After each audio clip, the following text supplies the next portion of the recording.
Hello everybody and welcome back to the channel. In today's review we're going to be taking a look at the newly released Tryace Toys Justice Commander, also known as a high-end, non-transforming, super stylized representation of Optimus Prime. Now if you are looking to add this figure here to your collection, he is currently available and in stock right now over at Showzy Store, and for that of course I shall include a link down in the description box below. Upon seeing some of the initial product images of this figure I was super excited, as I have always been a fan of non-transforming, super detailed and super articulated figures, and this release here appeared to pretty much tick all of those boxes, and my goodness, the figure does not disappoint at all. Upon getting him in hand, he is leaps and bounds better than anything I could have imagined from a third-party, non-transforming, high-end collectible. Starting off firstly by taking a look here at the slew of accessories included with Justice Commander, I believe that he pretty much comes with everything and more that you would want from an Optimus Prime. To begin with, we shall take a look here at the Energon blades. These look as if they have been directly plucked out of the first trilogy of live-action Michael Bay movies,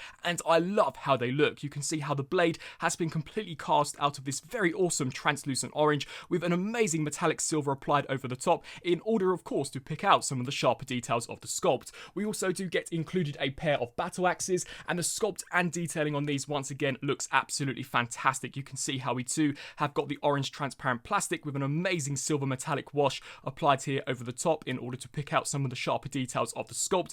And we also do get included this really awesome jetpack, which is of course an homage to his G1 appearance when Sideswipe does actually give Optimus Prime his jetpack. Of course, this here is super stylized and I love all of the detail. This has got to be one of, if not my favorite accessory out of this entire set. The sculpt work as well as the paint truly does look fantastic. We've got the thrusters there at the bottom, which are indeed made out of a die-cast material, and this piece here is fully articulated, so we do get hinge joints here at the top as well as here at the bottom. We of course have a hinge joint here out to the side. This section can actually open, which I think is awesome, and these pieces are on ball joints, so you can really manipulate these around to your so desire. If I had any critiques with this piece, it's that I would have loved to have seen an incorporation of an LED function, although I'm pretty certain if you have any wireless LEDs, you can simply just plug them into the base and create for an awesome diorama. These sections here do also have the capability of hinging upwards, just to create a slightly more dynamic look when you do have this pegged onto the figure's back. We also do get included an alternate head sculpt. Now this for the most part is pretty much the same as the face that we do get included on the figure fresh out of the packaging. The only difference is that here for the mouth guard it is a little more complex as far as the design is concerned, as we now have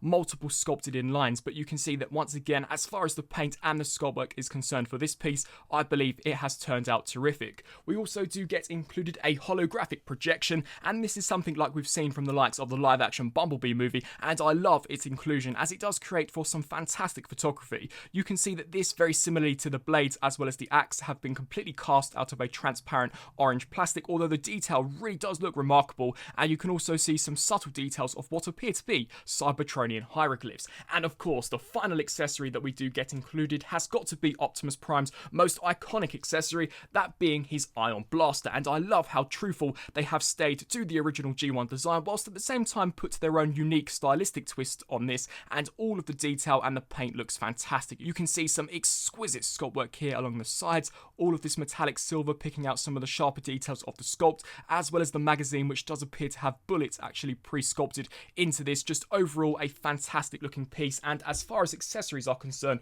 for a third party figure this could potentially be one of the strongest contenders that I personally have ever owned, at least as far as comparison between the official figures are concerned. Also included with this figure is the display base. Now this is very similar to what we have seen from the officially licensed 3.0 DLX products, and it pretty much works the exact same way. So we do have an adjustable cradle here which can be lowered and of course raised. We also do have an adjustable clip here for you to actually peg into the back of Optimus Prime, and we also do have a fair amount of sculpt work here for the actual base itself. So this here is definitely a really nice inclusion and will no doubt be exceptionally handy for getting him into some of those more dynamic poses. Now taking a look here at the main event himself, here we have the Justice Commander. Now something which stood out to me straight away upon seeing some of the official images of this character was how awesome the design looked. I personally had never seen anything like this, at least nothing that was fully articulated. I do believe there were some statues of which are very similar as far as this design is concerned, although I love what they have done with this. They appear to have taken the original G1 design and put a super stylistic twist on it, and I personally believe that it has turned out so well. As we take a look here towards the head sculpt, much like the alternate head sculpt that I showcased in the accessory accessory segment, they are pretty much exactly the same. It's just that this one here does have a slightly cleaner look for the faceplate, and I really love the paintwork as well as the sculpt work. It looks exceptional. As we take a look here towards the main chest region, you are able to see the matrix of leadership actually embedded behind the truck windows, and this here does actually have a larger feature which I'll demonstrate later on in the review. You can also see that as far as the paintwork is concerned, it looks remarkable, almost like an official product. I personally have never seen anything like this from a third-party company, and I'm so hoping that this company does indeed release a Megatron and a slew of other Autobots and Decepticons. As we spin our attention here round to the back, you can see here that the paint and sculpt work does continue, and something which is also worth noting is that the entire figure does have a die-cast endoskeleton, which not only adds a ton of weight to this figure, but also reinforces some of those slightly smaller joints, such as the shoulder joints and of course the leg joints. As we flip round here once again to the front, you can see the sculpt work that we've got going on here for the grille, all of this amazing mechanical detailing. You can also see here some of the wheels from the alternate mode, which store in the top of the chest, which too is a very nice homage to his original G1 design. And then as we take a look here towards the shoulders, as this here is a third-party non-licensed product, we merely just have the stamps of where the Autobot insignias should go, but it is still nice that they did actually mold this so that you could apply some of your own stickers. We of course do have some nice sculpt work here for the shoulder joints themselves, and as we take a look here towards the smokestacks, this has been completely painted as well as sculpted superb. Moving our attention here down to the bicep, you can once again see a mix of silver paint as well as the base colour of diecast that we have there for the elbow joint. And then taking a look here at the forearms, I really love the rather bulky nature to some of these design traits, although overall the figure does have a very sleek and stylistic approach. We of course do have some nice golden highlights here at the top, with some amazing detailing actually in the interior here of this arm. I really do like this almost multi-layered look that the figure does initially present.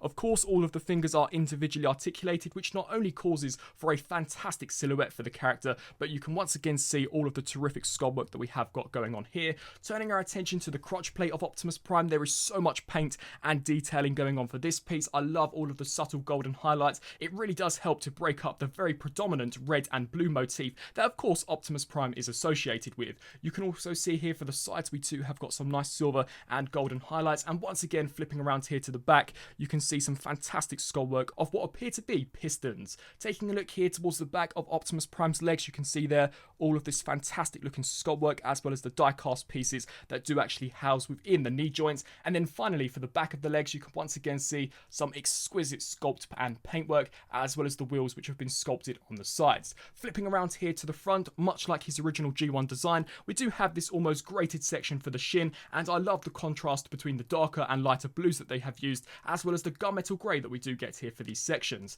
As we turn our attention here to the interior, much like the arms, he does appear to have a multi-layered look, which not only adds a sense of realism to the figure, but also adds a ton of sculpted in surface detailing. We of course do have some really nice looking sculpts and paintwork here for the feet, and overall, as far as the detailing is concerned and the paint, I believe this here is by far one of the best products that I own in this particular scale. But it does not end there. This figure is also super articulated. So here for the head, we do have a ball joint which can look up as well as down. It can of course rotate left to right and tilt side to side. There is also a hinge joint here for the neck, so utilizing both of them you are able to maximize that range of motion. The shoulder here is on its separate hinge, so if we do utilize the actual shoulder joint itself, it shall move out of the way in order to accommodate for some of the poses. We also do get an armpit joint which can hinge up and down, and this section too will also move in accordance with this section so that we are not left with any unsightly gaps or restricted articulation. We also do get a butterfly joint which can hinge forwards and backwards,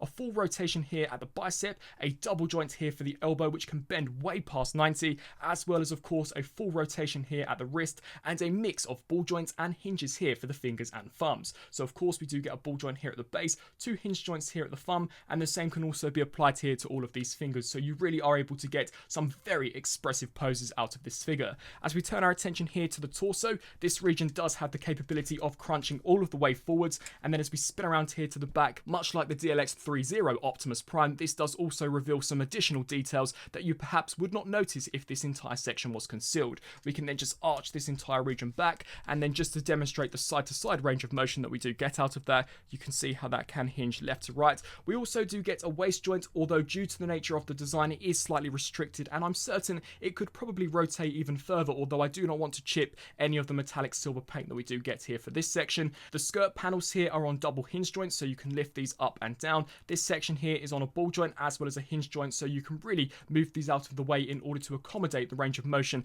that you would get here for the legs. So you can see this is a complete die cast piece with a drop down hinge joint, so you can utilize both of these joints in order to maximize the range of motion kicking forwards there. For Optimus, of course, he can kick all the way back to a fantastic degree. The figure can also do the splits pretty much to the full extent. We do get a full rotation here at the thigh as well as a double joint here for the knee, and I love the functionality there to the mechanism. You can just see how that seamlessly works, and the joints all feel very buttery and easy to manipulate. Something that I would mention is that upon handling the figure, some of the joints do appear to have become slightly loose. Now, whilst it does not cause any problems as far as actually articulating and posing the figure is concerned, actually holding him, he does have a rather floppy nature to him, which is something that I really hope they perfect for future releases. But to me, that is a minor critique for what is otherwise an astounding piece. And then finally, turning our attention here to the foot, this here is slightly limited and is probably the only range of motion that I wish was slightly better, but this can pivot forwards and backwards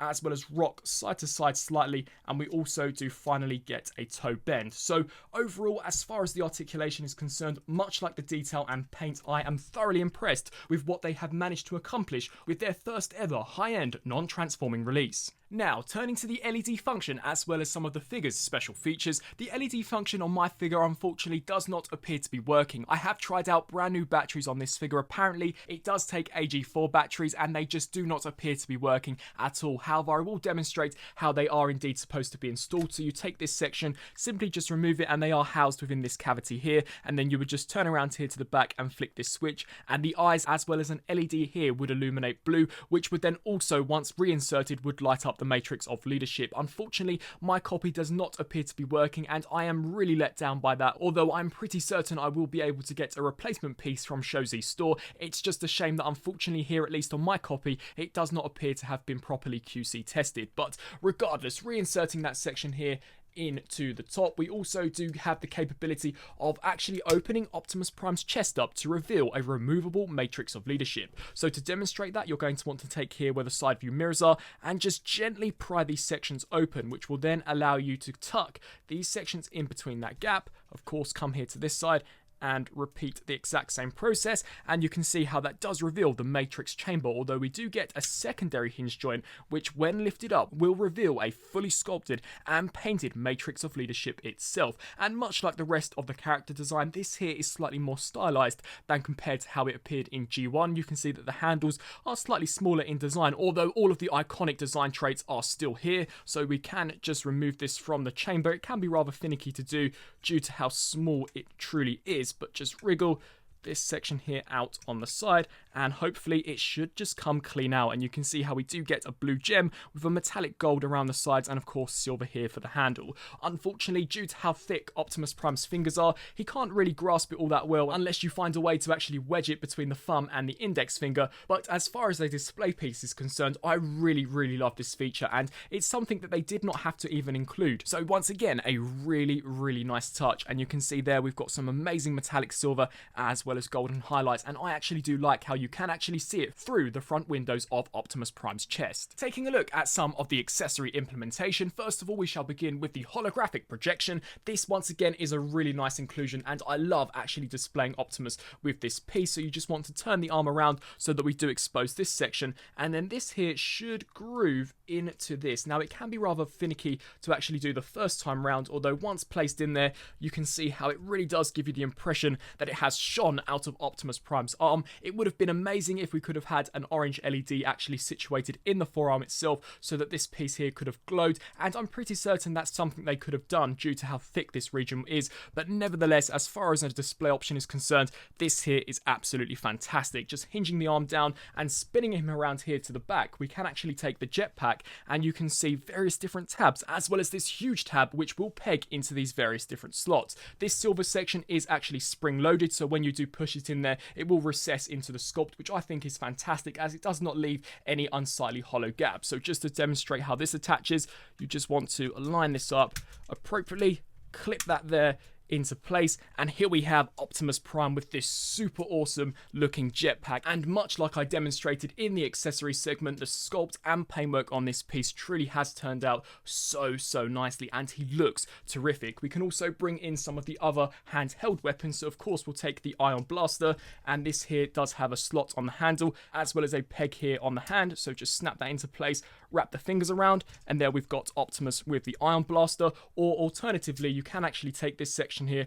reverse this around in order to reveal a peg, and then we can just snap that into the back of the jetpack here like so. And then of course you can bring in any of the other handheld accessories and peg them there into the hands. So overall, as far as the overall weapon implementation is concerned, I believe that it has once again turned out really nicely, especially where the holographic projection and the jetpack is concerned. And here for an Optimus Prime comparison, we have him compared next to the Earthrise Leader class as well as MP44, and you can see that as far as their scale is concerned, he absolutely towers over all of these figures. I was very surprised to see him actually being bigger than the MP44 Optimus, as I was expecting him to be roughly along the same scale, although actually in person it's probably the MP44 combined with the Earthrise Leader or Voyager Optimus Prime to even come close to a head-to-head size comparison. So even as a display piece, he is so impressive. And so to conclude this review, I am so impressed with this particular figure. Initially I was just hoping that at least it would be highly detailed and painted,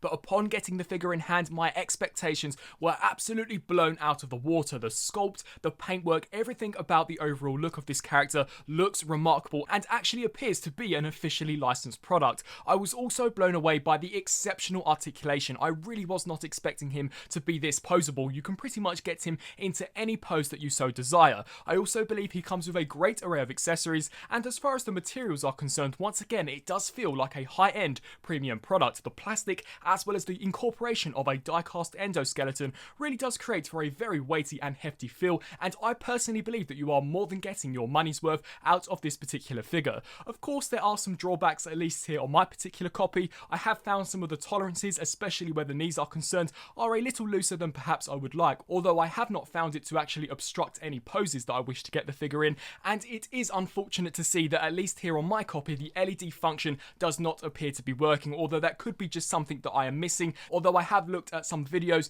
and everything I appear to be doing is correct. So I will definitely be seeking a replacement for those LED functions, but overall it's just a solid all-round figure. So with all that being said, if you are looking to add this figure here to your collection, he is currently available and in stock right now over at Shozi Store, and for that of course I shall include a link down in the description box below. I would love to know down in the comment section below on what you think of this figure. Are you a fan of the design they decided to go with, and do you love this as much as I do? Also be sure to let me know on what you think of the review, and until my next review I'll see you then. Thanks for watching.